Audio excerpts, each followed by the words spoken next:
Hello, this is Dr. Paul Cottrell, and this is chapter 15 of Parah Adumah by Maimonides. This will be the last chapter of Parah Adumah. Any person or article which touches the sanctified water for a purpose other than sprinkling contracts impurity. The person does not impart impurity to his clothes, however, even when touching the water, as Numbers chapter 19, verse 21 states, one who touches the sprinkling water will become impure until the evening. Thus it is derived that the sprinkling water is a primary source of impurity according to the scriptural law, and even the slightest amount of it imparts ritual impurity.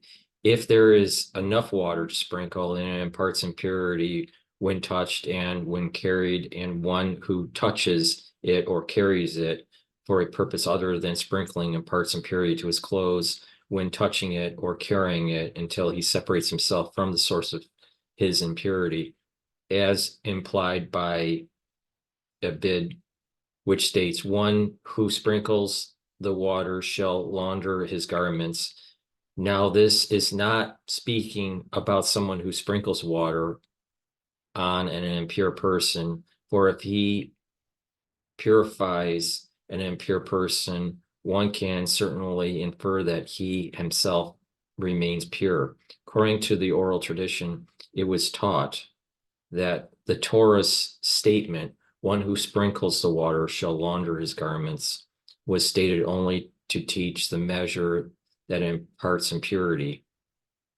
That is, that if one touches or carries a measure of sanctified water that could be sprinkled for an intent other than sprinkling, he is impure, and he imparts impurity to his garments according to the scriptural law. How such is a measure of sprinkling enough to immerse the tops of the stalks of the hyssop of the water? When does the statement that the water for this purification imparts impurity apply? When one touches it or carried it for an intent other than sprinkling before they were used for their mitzvah. After they were used for their mitzvah, by contrast, they do not impart impurity at all. What is implied? One immersed the hyssop in the sanctified water and sprinkled it on an impure person or kill him, and the water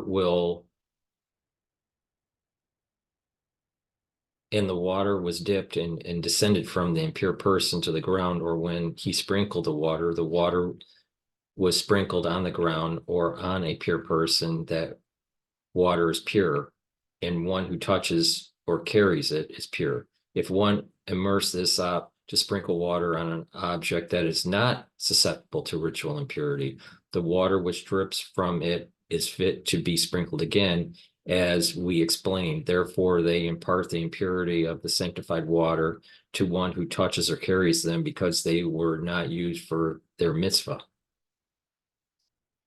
For the immersion of the hyssop was for the intent of sprinkling on something that is not susceptible to ritual impurity.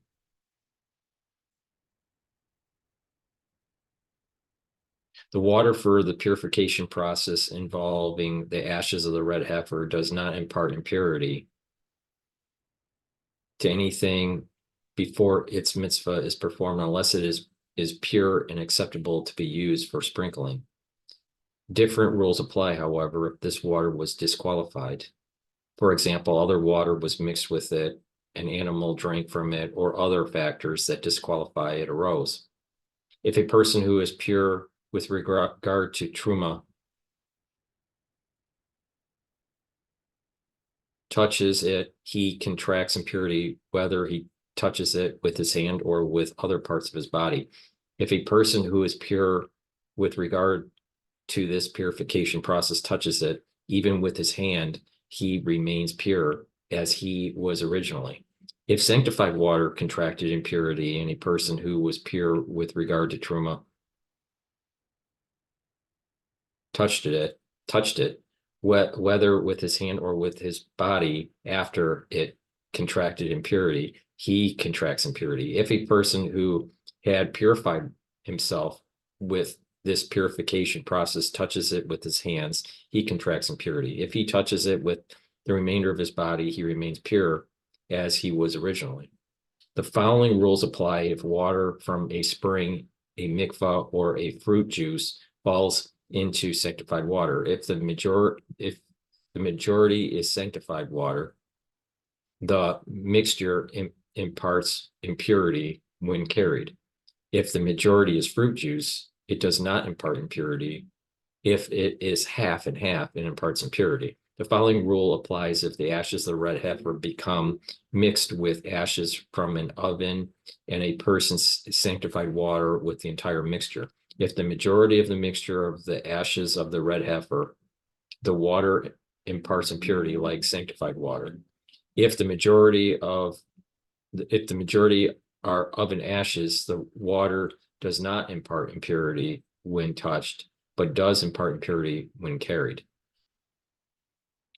When acceptable ashes were sprinkled on water that was not fit to be sanctified, and then a person who was pure with regard to truma touched the water with his hands or with his body, he contracts impurity. If a person who purified himself for this purification process touched such water, even with his hands, he becomes pure as he was originally.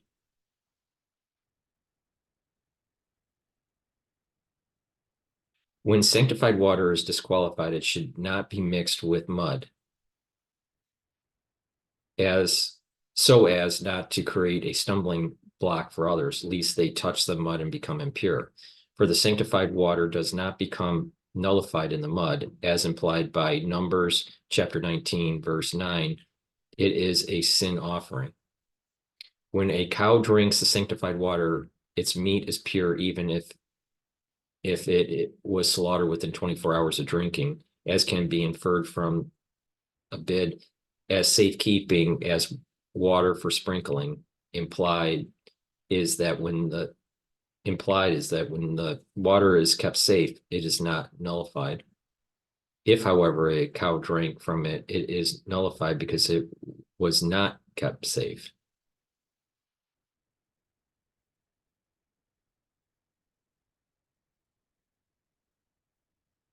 When a water is sprinkled on a person from a window from which water is sprinkled on many individuals, he entered the temple, and then it is discovered that the water was disqualified. He is exempt. The rationale is that one can assume that the water that is sprinkled on many people is acceptable. However, hence, he is considered as one who transgressed because the factors.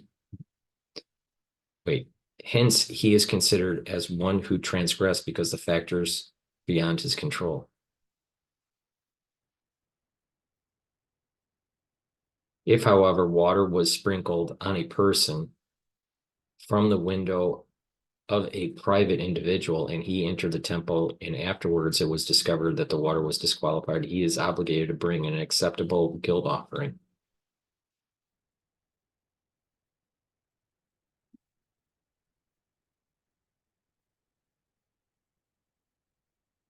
The rationale is that he should have investigated the status of the water and only afterwards entered the temple. Even if people would slip on water that had been sprinkled from a window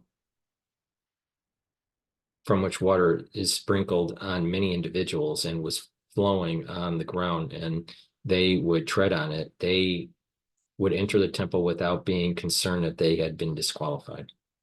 When a person sprinkles such water using a hyssop that is impure with regard to the sacrificial process, if it is the size of an egg, the water is impure and the sprinkling is unacceptable. If it is less than the size of an egg, the water is pure, but the sprinkling is unacceptable. This hyssop can impart impurity to another, and that other is still another even when the chain reaches 100, because levels of impurity are not counted with regard to the purification process involved in the ashes of the red heifer. When a person lifts up the keli upon which this water has been sprinkled and enough water to be sprinkled remains upon it, he is pure. Once the water has performed its mitzvah, it does not impart impurity, as we explained. Blessed be God who grants assistance. This is the end of chapter 15 and the conclusion of Parah Adumah, the laws of the red heifer.